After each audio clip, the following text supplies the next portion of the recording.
자, 오늘 우리에게 주시는 하나님의 말씀 마태복음 6장 13절 말씀 한 절만 보시겠습니다. 마태복음 6장 13절 말씀입니다. 자, 우리 다 같이 읽겠습니다. 우리를 시험에 들게 하지 마시옵고 다만 악에서 구하시옵소서. 나라와 권세와 영광이 아버지께 영원히 있사옵나이다. 아멘. 저는 오늘 이 말씀을 가지고 우리를 시험에 들게 하지 마시옵고 라는 제목으로 잠시 말씀을 나누고자 합니다.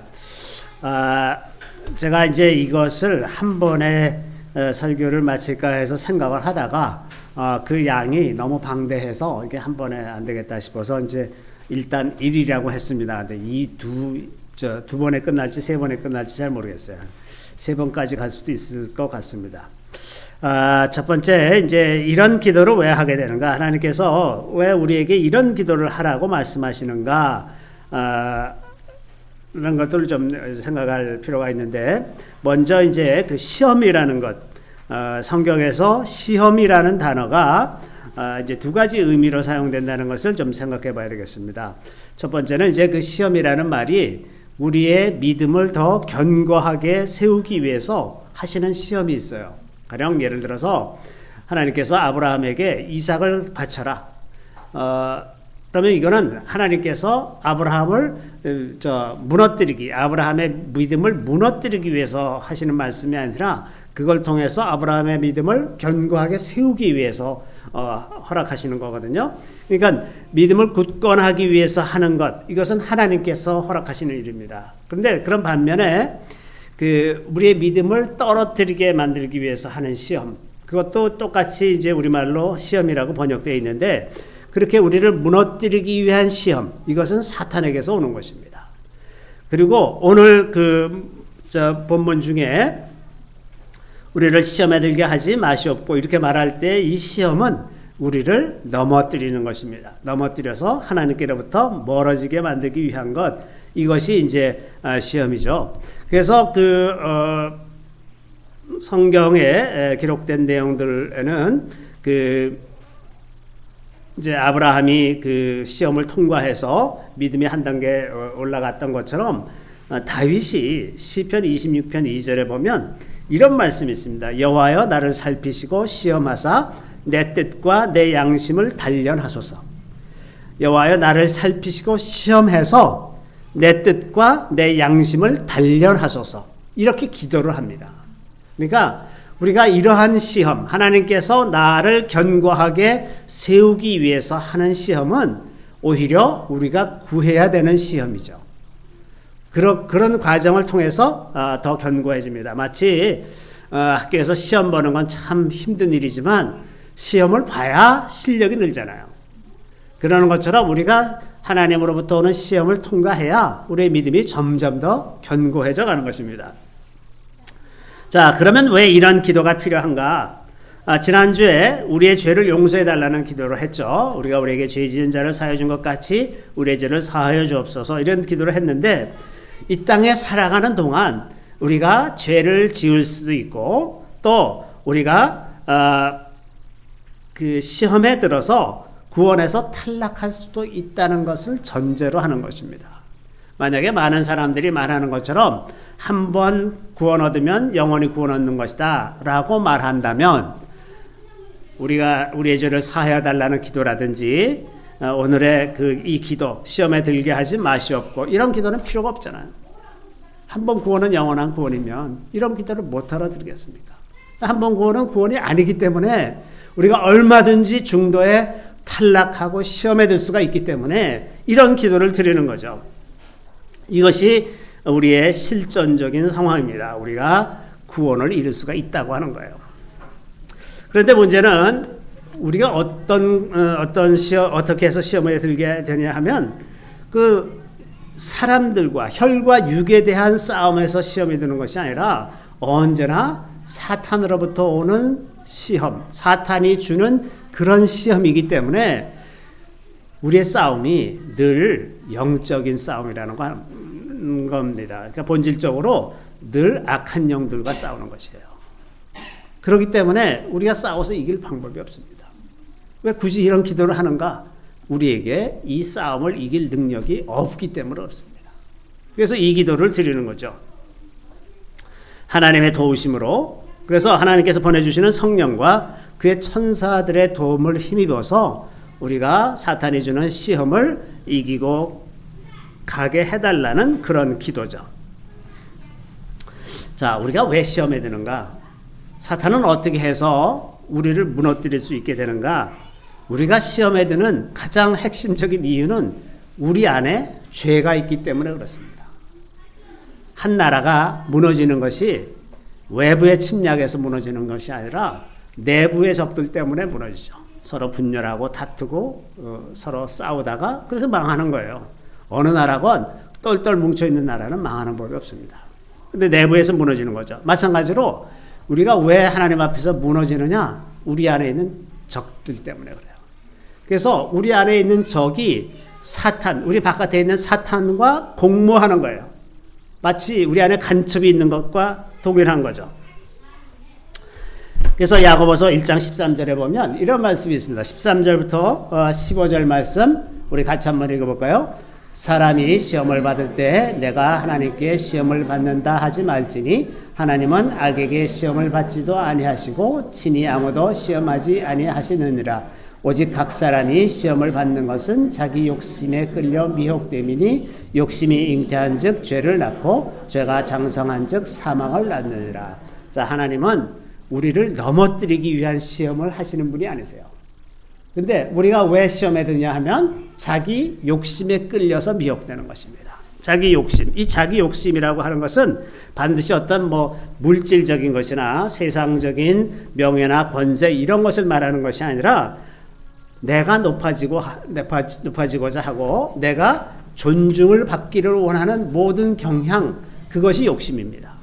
내가 높아지려는 거예요. 하나님보다 내가 높아지고 내가 더 뛰어나고 내가 사람들 앞에 인정받고 내가 권세를 누리고자 하는 그런 성향이 욕심이죠.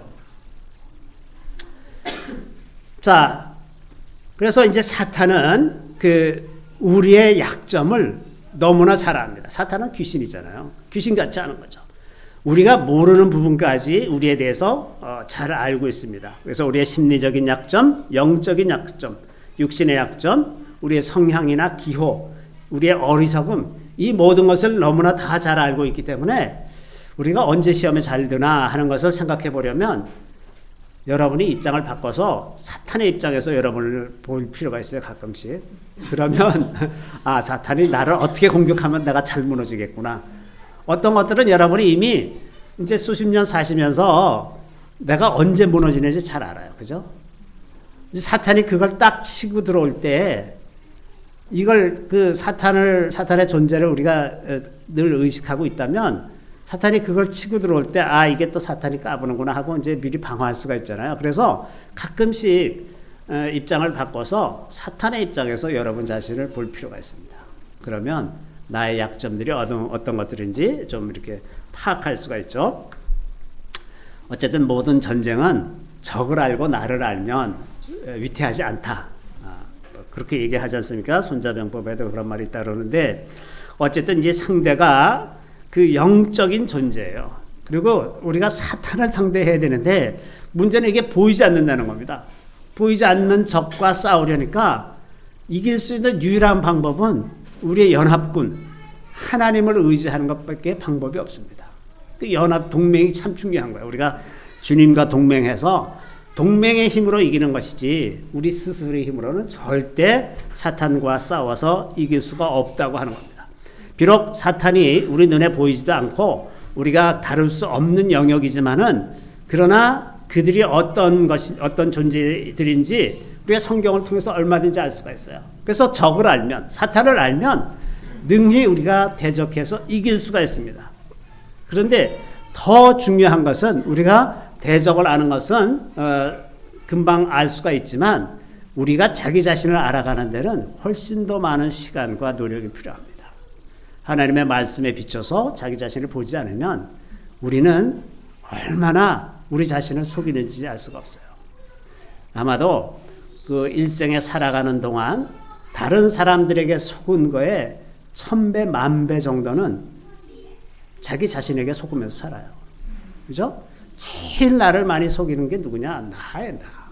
언제나 내가 나를 많이 속입니다. 그래서 내가 나를 알기가 참 어려운 거예요. 성령의 조명이 있지 않으면 나는 어떻게 해서든지 그걸 다 속이고 잠재의식 속에 감춰놓고 이래서 정체가 드러나질 않습니다. 잘. 그래서 이제 우리가 성령의 도우심으로 우리 자신을 알아가죠. 그래서 우리 자신을 알고 이 사탄이 어떤 존재들인지를 알게 되면 걱정할 것 없습니다. 그 다음부터는 이제 자신이 있어요. 자, 그래서 이제 하나님께서 우리를 도우시는데 그 하나님은 우리가 스스로의 힘으로 할 수 없다는 걸 알기 때문에 우리를 도우시기를 원하세요. 아주 하나님은 성령을 보내주셔가지고 우리를 도우시기 위해서 옆에서 아주 몸살 나셨어요.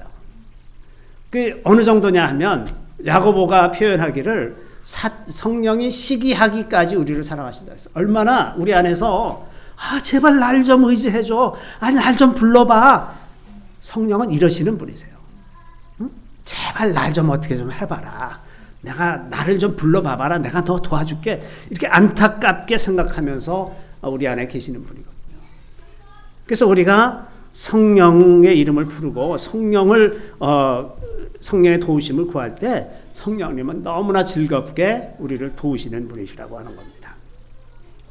야고보서 1장 12절에 보면 아까 우리가 읽은 말씀 바로 앞절이죠. 이런 말씀이 있습니다. 우리 같이 읽습니다. 시험을 참는 자는 복이 있나니 이는 시련을 견뎌낸 자가 주께서 자기를 사랑하는 자들에게 약속하신 생명의 면류관을 얻을 것이기 때문이라.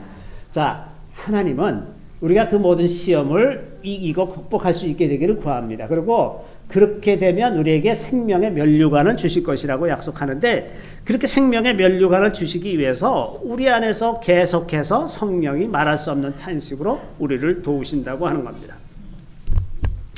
자, 그렇기 때문에 우리가 시험에 들지 않으려면 가장 쉽고 확실한 전략은 우리가 주님 안에 있는 거예요.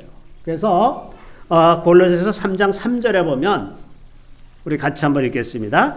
이는 너희가 죽었고 너희 생명이 그리스도와 함께 하나님 안에 감추어져 있습니다. 자, 우리가 죽었어요. 우리 나의 자아가 죽었어요. 다시 말하면 내가 높아지고 내가 존경받고 내가 이름이 높아지기를 원하는 그런 마음이 우리 안에서 이미 죽었다는 거예요. 그러면 내가 스스로를 높이고자 하는 그 성향만 내가 완전히 다 통제하고 꺾어버릴 수가 있다면 우리 생명은 그리스도와 함께 하나님 안에 감추어져 있어요. 그러면 그 누구도 어떤 존재도 우리를 건드릴 수가 없습니다. 우리가 하나님 안에 있는데 누가 덤비겠어요? 그죠? 그러니까 제일 우리가 시험에 들지 않는 가장 확실한 전략은 우리가 그리스도 안에 있는 거예요. 그리스도 안에 있다는 것은 내가 스스로를 높이고자 하는 그 욕망에서 벗어나는 겁니다. 그것이 스스로의 힘으로 안 되니까 성령을 의탁하는 거예요. 성령께서 시키는 대로 선택을 하면 우리는 자연스럽게 나를 높이고자 하는 데서 점점 멀어지게 됩니다. 이것은 무슨 고행을 통해서 이루어지는 일이 아니라 성령 쪽을 선택하면서 이루어지는 겁니다. 그러니까 일이 좀 쉬운 거예요. 이게 만약에 우리가 참고 기다리고 막 애쓰고 그래서 어떤 고행을 통해서 이루는 거라면 정말 이거는 우리가 불가능한 일에 도전하는 거나 마찬가지인데 성령을 선택하기만 하면 되니까 너무나 쉬워지는 겁니다. 일이. 그래서 성령의 도우심으로 우리가 이제 이렇게 그리스도 안에 사는 거죠. 자, 그러면 왜 하나님은 우리가 아예 시험에 들지 않게 해주시면 되지 않는가? 아니, 하나님이 그것도 못하시냐? 전지전능하신데 왜 그렇게 안 하시는가 하면 맨 처음에 인간을 지으실 때 하나님께서 사람에게 자유의지를 주셔서 죄악 쪽을 선택할 수 있는 그 의지를 우리 안에 심어주셨어요. 그 자유의지입니다. 근데 만약에 우리가 예수를 믿는다고 해서 우리에게서 그 자유의지를 빼앗아 가신다면 그거는 하나님께서 자기 질서를 스스로 무너뜨리시는 거죠. 하나님이 사람에게 자유의지를 주신 것이 하나님의 질서예요. 그래서 우리가 얼마든지 선을 택하지 않고 악을 택할 수 있게 되어 있습니다. 사람은. 그래서 사람이 하나님을 믿는다고 해서 그 자유의지마저 빼앗아 가시느냐? 그렇지 않는 거예요. 우리가 하나님을 믿고 나서도 얼마든지 선을 택하지 않고 악을 택할 수가 있습니다. 하나님께서 하시는 방법은 우리가 그럴 때 계속해서 선을 택할 수 있도록 도와주시는 것이지 그 기능을 없애버리시는 것이 아니다 하는 겁니다. 그렇기 때문에 우리가 예수를 믿고 나서도 그리고 성령 충만을 받고 나서도 우리는 언젠가는 다시 또 악으로 빠져들 수 있는 가능성이 늘 있는 거예요. 우리가 늘 하루하루 매 순간마다 선택의 연속입니다. 어느 쪽을 선택할 거냐. 우리를 공격해오는 그 모든 사탄의 시험에도 불구하고 우리가 성령의 편을 계속해서 선택하며 살아가는 것. 이것이 일상입니다. 자, 그러니까 이제 이런 선택이 매일 이루어져야 하는데 처음에는 이것이 좀 힘들 수도 있어요. 그러니까 성령의 뜻을 분별하는 것도 하나님의 뜻을 분별하는 것도 좀 어려울 수도 있고 그렇지만은 이것이 이제 점차 누적이 되고 쌓이다 보면 아주 쉽게 분별하고 쉽게 선택할 수가 있습니다. 그래서 그것이 누적되면 누적될수록 점점 더 쉽게 하나님의 편을 선택하는 것이 그렇게 어렵지가 않아요. 그것 때문에 희생해야 된다고 생각하는 것이 많지도 않아요. 그것이 얼마나 즐겁고 좋은 일인지를 알기 때문에 경험적으로 그래서 아주 자연스럽게 그쪽 편을 선택합니다. 그렇지만 그렇다고 해서 우리가 그 시험에 다시 빠지지 않는다는 보장이 없어요. 아무리 오랫동안 그런 생활을 했다고 하더라도 우리는 언제든지 다시 한번 빠져들 수 있는 그런 가능성을 가지고 있다고 하는 겁니다. 또 이제 하나님께서 우리에게 천사를 보내주셔가지고 우리를 지키시는데 재미있는 것은 우리가 약해지면 우리를 보호하는 천사도 같이 약해집니다. 그래서 내가 약해지면 천사가 나를 악한 영들에게서 방어해 줄 수가 없게 돼요. 내가 강해져야 천사도 강해집니다. 우리가 계속해서 일정하게 하나님의 은혜를 사모하면서 말씀에 거하고 성령을 의지하며 순종하며 사는 삶을 계속해서 살아나가야 내 주변에 있는 천사들도 강해져서 어떤 공격이든지 다 피할 수 있도록 그렇게 지켜주는 것이라고 하는 겁니다. 자, 우리에게는 그 시험을 받을 수 있는 굉장히 많은 통로들이 있습니다. 그래서 많은 통로들이 있는데 이것 때문에 제가 이제 좀 여러 번에 나눠서 말씀드리려고 하는데 제일 쉽게 빠져들 수 있는 통로는 미혹되는 것입니다. 미혹되는 것. 미혹이라는 말은 헬라어로 플라나오라는 말인데 잘못된 길을 가거나 속는 것, 잘못된 길을 가는 것, 이게 미혹되는 거예요. 예수님의 제자들이 이제 예수님께 마지막 때에 일어날 일들에 대해서 여쭤보았을 때 예수님께서 제일 먼저 하신 말씀이 미혹되지 말라는 겁니다. 예수께서 대답하여 이르시되 너희가 사람의 미혹을 받지 않도록 주의하라.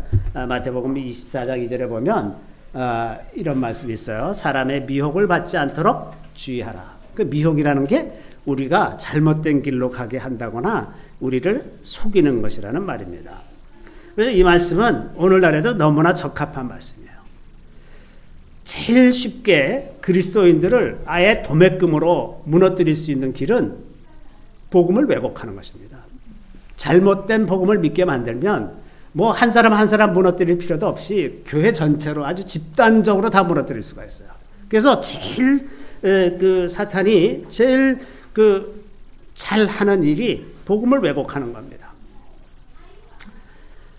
이런 일들이 오늘날 너무나 많이 있는 반면에 오늘날처럼 성도들이 성경을 안 읽는 적도 별로 없는 것 같아요. 이게 성경을 구하기도 어렵고 성경이 아주 귀한 책일 때에는 사람들은 정말 열심히 성경을 읽을 뿐만 아니라 한번 읽은 걸 외우려고 무지 많은 애를 쓰죠.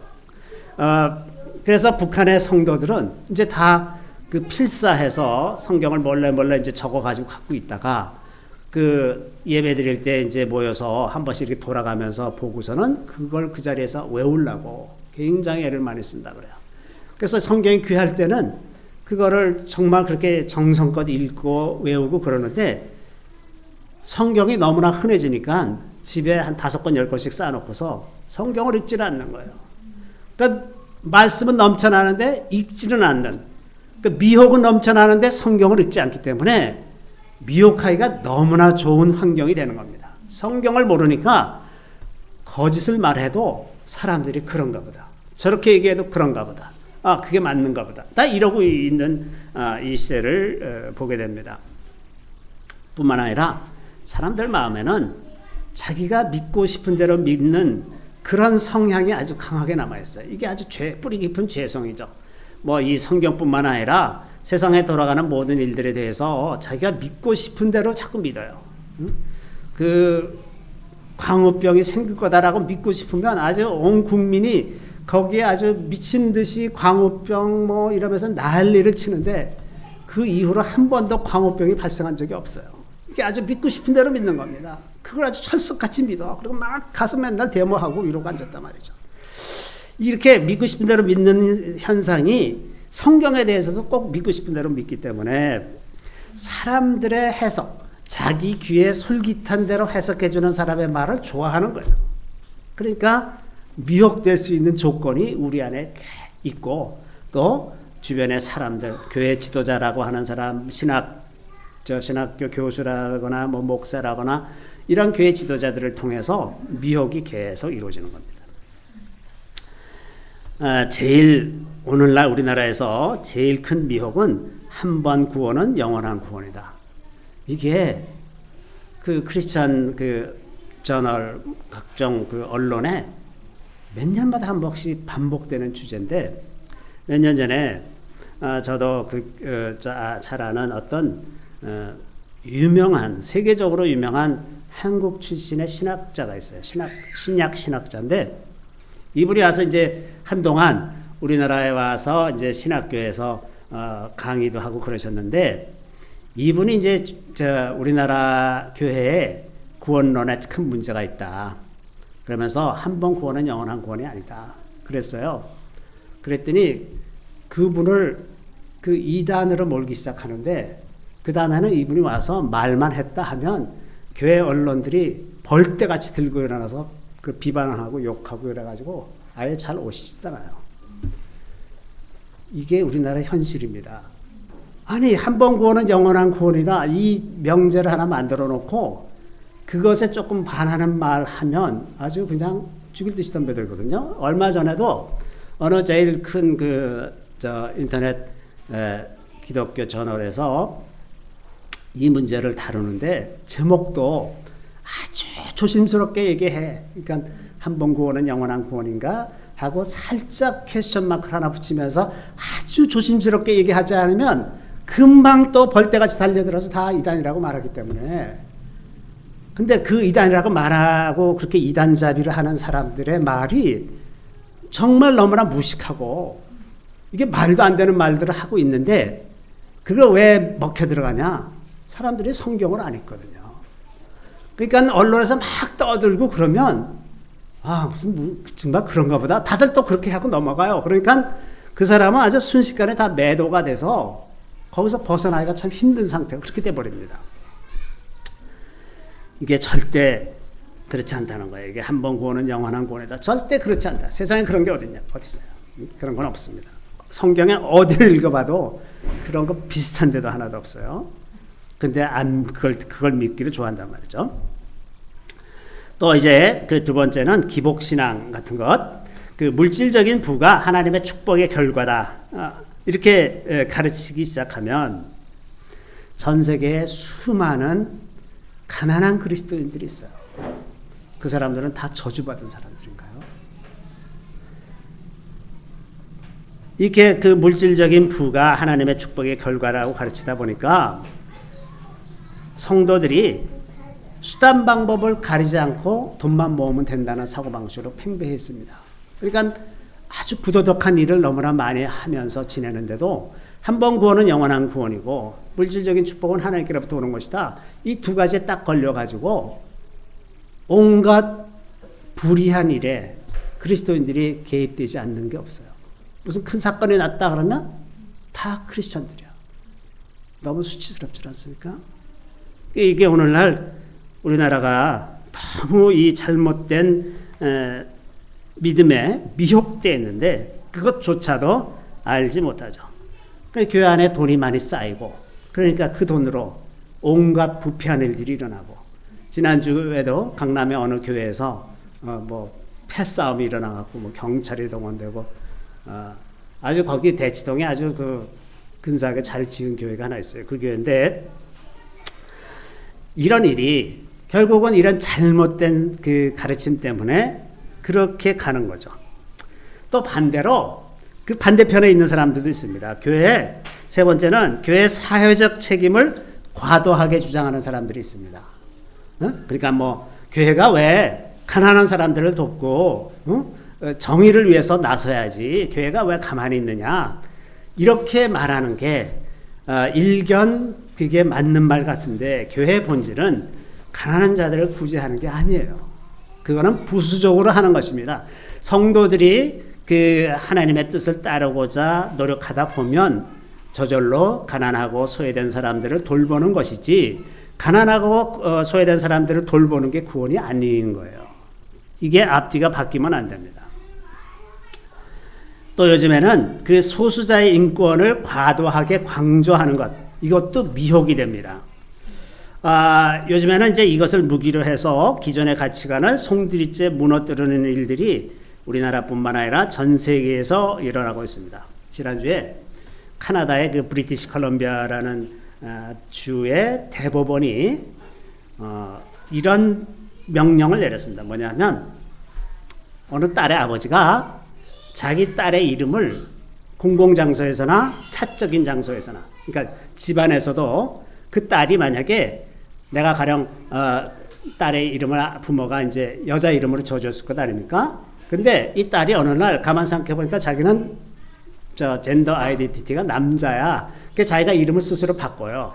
바꿨는데 아버지가 그 딸의 이름을 바꾼 남자 이름으로 불러주지 않으면 영장 없이 그 자리에서 체포할 수 있게 해놨어요.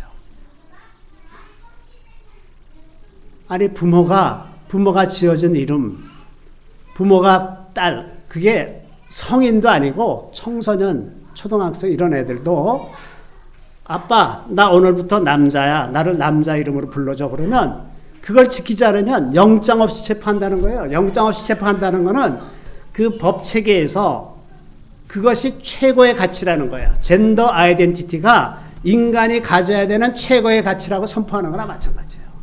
그래서 부모의 권세를 다 깨뜨려 버리고 부모가 가질 수 있는 교육권도 다 빼앗아 버리고 이러는 세상이 됐단 말이죠.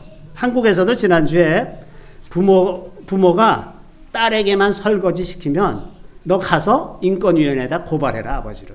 학교에서 이렇게 가르쳤어요. 우리나라에서도 있는 일이에요. 그게 성차별이다. 이게 결국은 다 가정을 해체시키고 부모 자녀 간의 신뢰를 다 깨뜨리고 그래서 완전히 혼란으로 몰고 가려는 이런 세력들이 이 시대에 충만합니다.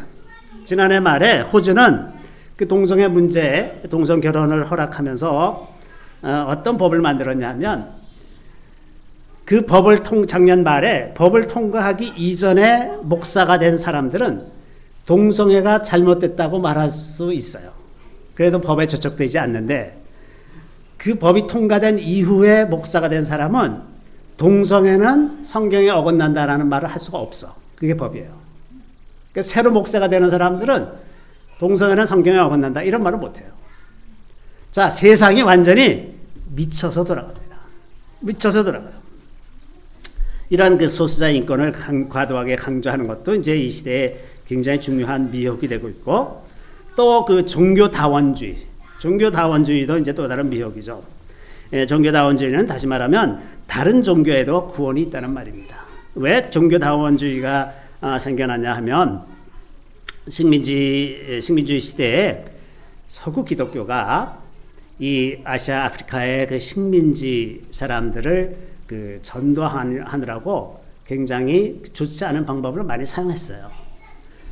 심지어는 그 실제 기록이라고 그러는데 그 인도네시아가 이제 한동안 그 네덜란드의 그 식민지였었는데 네덜란드의 그 선교사들이 와가지고 그 이 원주민들을 총을 막 쏴가지고 바닷가로 다 몰아가.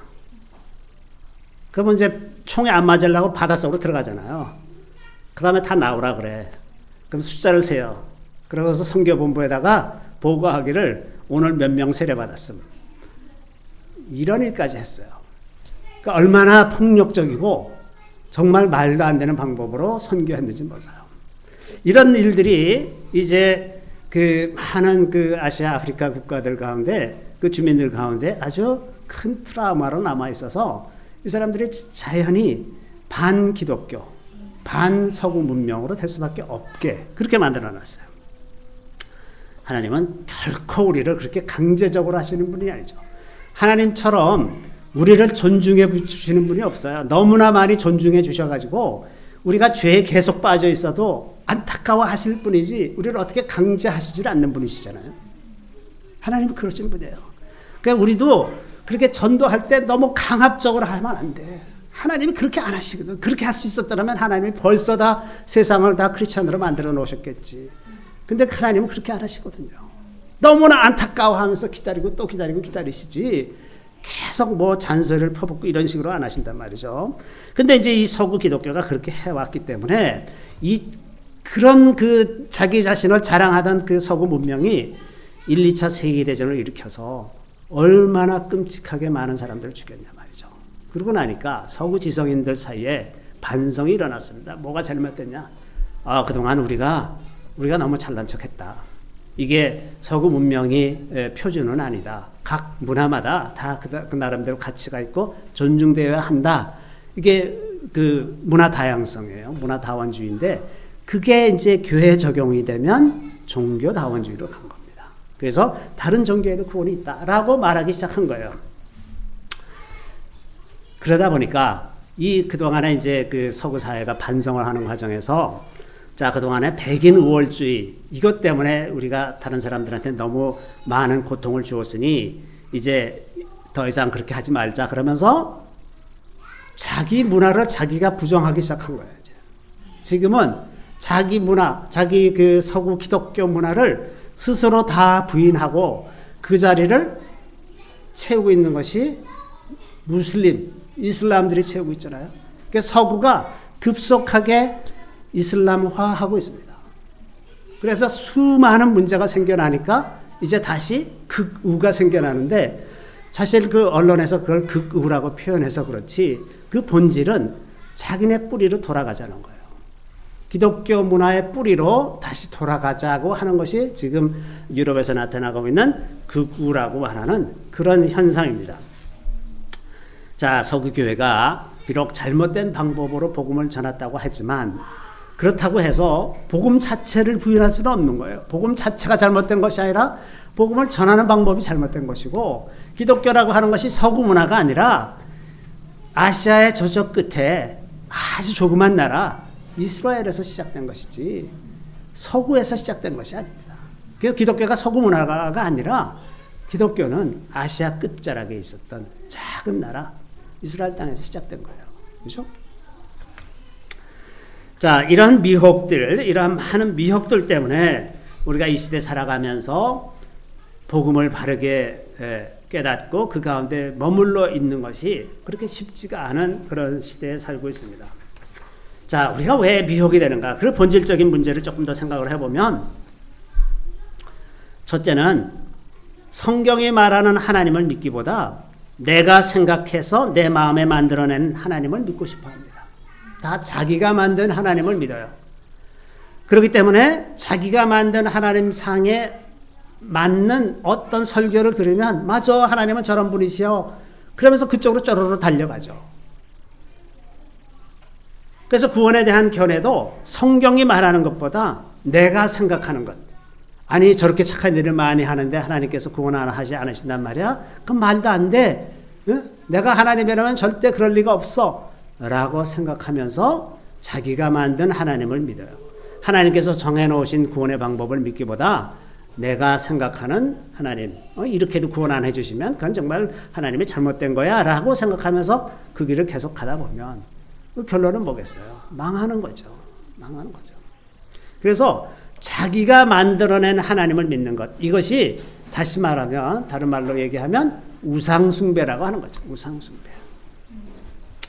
두 번째는 사람들이 오늘날 너무나 많이 기독교 진리에 대한 세상 사람들의 평판에 신경을 너무 많이 씁니다. 그래서 하나님을 믿으면서 동시에 세상 사람들의 칭찬을 받고 싶어하는 마음이 너무나 많이 있어요. 그것이 객관적으로 인정받고 싶어요. 그런데 그게 세상의 기준으로 그렇게 하다 보니까 복음에서 핵심적인 내용들을 많이 빼뜨리고 얘기합니다.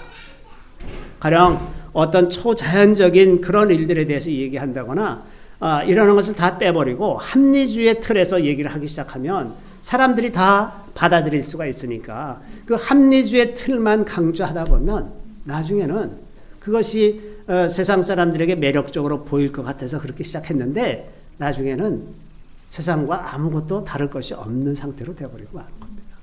다를 게 없어요. 그러니까 세상과 다를 바 없는 복음을 얘기해주면 거기에 혹해서 예수 믿을 사람이 누가 있겠냐 말이죠. 그래서 세상과 닮아가는 복음이 되면 될수록 복음은 그 능력을 완전히 상실하는 거죠. 마치 맛을 잃은 소금처럼 되는 겁니다. 교회가 성경이 말하는 복음에서 멀어지고 그 세상이 기대하는 모습으로 자꾸 변해가다 보면 이제 더 이상 교회는 존재 가치가 없는 거죠. 오히려 사람들이 듣고 싶어하는 복음은 그 적나라하게 있는 그대로의 복음, 원색적이고 그 가장 심령의 깊은 곳을 쿡쿡 찌르는 그런 복음을 듣고 싶어하는 거예요. 사람들이 오늘날 이걸 놓치고 있어서 복음을 원색적으로 전하는 것을 두려워하고 복음을 원색적으로 제일 원색적으로 표현하는 것이 불신지옥이에요. 불신지옥. 안 믿으면 지옥 간다. 근데 요즘에는 그렇게 얘기 못해요.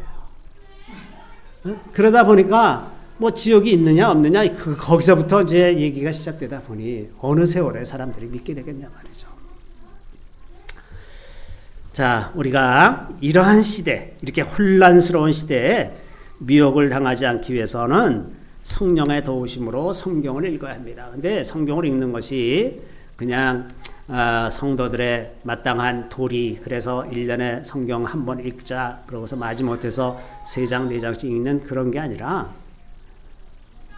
정말 진리가 무엇인지를 바르게 알기 위해서 성경 읽는 그런 마음으로 성경을 읽어야죠. 많이 읽고 적게 읽고가 중요한 것이 아니라 정말 진리를 알고 싶어하는 그런 마음으로 성경을 읽는 것이 너무나 필요합니다. 진리를 이해하고 그 가운데 계속 견고하게 설 수 있도록 그렇게 하다 보면 우리가 세상을 분별할 수 있는 능력이 생겨요. 성경의 눈으로 세상을 바라볼 수 있는 눈이 생깁니다. 그러면 이 시대에 어떤 사람들이 어떤 주장을 할 때 그것이 과연 맞는지 틀리는지 이것을 분별하면서 받아들일 수가 있잖아요.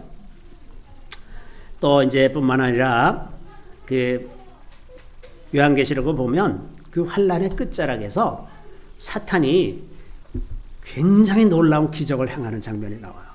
그 사람들이 거기에 다 미혹됩니다. 근데 만약에 평소에 이런 초자연적인 것들에 대해서 익숙해져 있으면 어떤 것이 사탄에게서 오는 것인지 아닌지를 분별할 수가 있어요. 근데 그것이 전혀 훈련이 안 돼 있다가 어느 날 갑자기 굉장히 놀라운 일을 막 해, 사탄이. 그러면 그 마음이 그냥 순식간에 다 무너져 버리는 거예요. 분별하지 틈도 없이 그냥 거기에다 쏠려서 쫓아갈 거 아닙니까?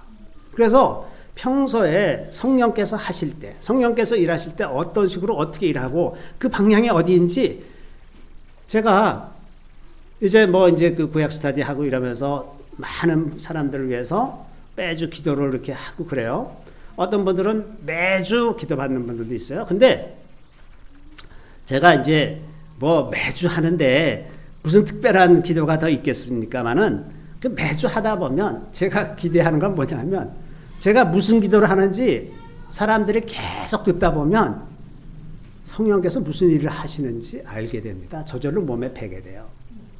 그래서 매주 기도받겠다고 오는 사람들 제가 전혀 거절하지 않습니다. 왜냐하면 그들도 기도하는 법을 배워가기 때문에. 그러면 성령은 이렇게 일하시는 거구나. 그걸 몸에 저절로 배죠. 그러면 나중에 사탄이 이상한 짓을 할 때 그게 잘못됐다는 걸 그냥 본능적으로 압니다. 그렇기 때문에 이러한 훈련들이 우리가 계속해서 분별하고 미혹으로부터 벗어날 수 있는 그런 기회들을 만들어가는 것이 우리에게 너무나 중요합니다. 이 거대한 이 시대의 파도에 휩쓸려 떠내려가게 되지 않기 위해서 우리가 진리를 아는 일에 더욱 힘쓸 수 있기를 바랍니다. 잠시 기도하겠습니다. 우리 주님을 찬양합니다. 주님의 놀라운 은혜로 우리가 구원받은 것을 주님 참으로 감사드리옵나이다. 주님, 우리가 진리를 더 잘 알아가게 되기를 구합니다. 그리하여서 이렇게 미혹이 많은 시대에서 진리를 잘 분별하고 주님께서 원하시는 그 뜻대로 살아갈 수 있는 힘을 기를 수 있게 도와주시옵소서. 성령님 도와주시기를 원합니다. 감사하옵고 예수 그리스도의 이름으로 기도드리옵나이다. 아멘.